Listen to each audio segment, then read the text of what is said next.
कथित honey trap प्रकरणामध्ये सरकारचे 70 ते 75 अधिकारी अडकलेले असताना, काही वरिष्ठ आजी माजी मंत्री अडकलेले असताना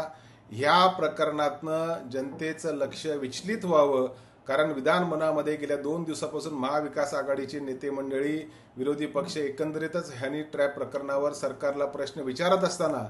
जाणून बुजून जनतेचं लक्ष विचलित करण्यासाठी आमदार पडळकर यांच्या कार्यकर्त्यांनी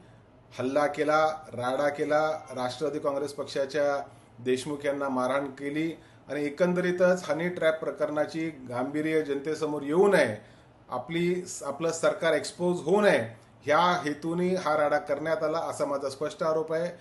कालच्या राड्याचं जे काय होईल ते कायदेशीर होईल, परंतु हनी ट्रॅप प्रकरणामध्ये नेमकं कोण अडकलेलं आहे, याची पार्श्वभूमी काय आहे, सूत्रधार कोण आहे, या सगळ्या गोष्टी